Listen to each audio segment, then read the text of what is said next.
Sisi kama wanafunzi tumefanikiwa kuanzisha vilabu mbalimbali na klabu mbalimbali. Tunatumia vilabu hivyo kufikisha taarifa shuleni.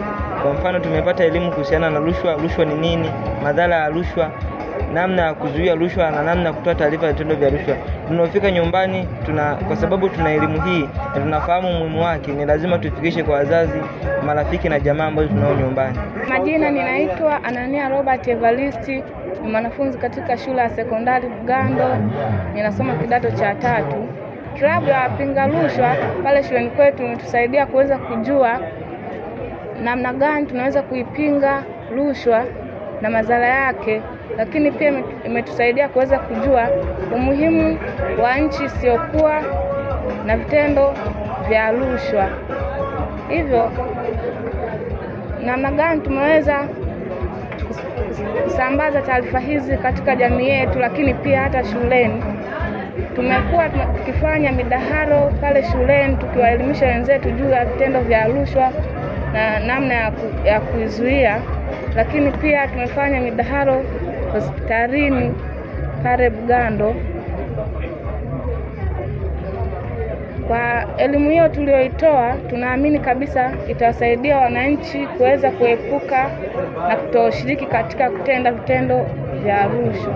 Na mimi naitwa Mwalimu Amani Mwangila, ni mwalimu wa shule ya sekondari Bugando ambayo inapatikana halmashauri ya wilaya ya Geita, eneo ambalo linaitwa Nzela, na pia ni mwalimu mlezi wa klabu ya TAKUKURU pale shuleni. Hii ilianzishwa mwaka jana mwezi wa 9, lakini ilizinduliwa rasmi mwaka huu wakati wa mbio za Mwenge tarehe 1 mwezi wa 9.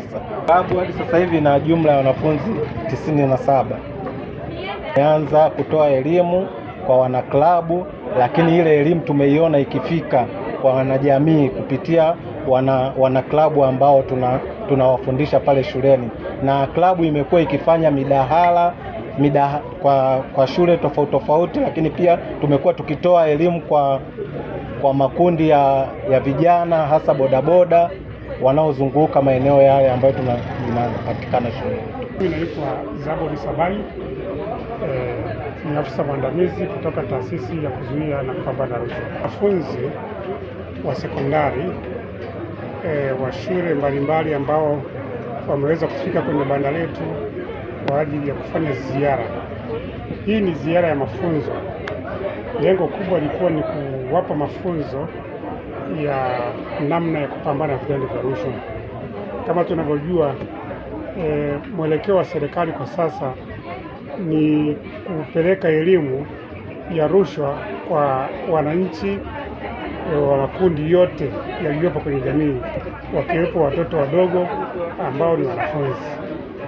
Watoto hawa tunaamini kwamba wakipata elimu ya rushwa wakiwa bado wadogo, wakiwa shuleni, wakati baadaye huku wakiwa watu wazima kwenye majukumu mbalimbali ya kitaifa na kifamilia, sababu tayari watakuwa wameshapata elimu ya rushwa, basi wataichukia rushwa na watakuwa wazalendo na watu waadilifu katika maisha yao.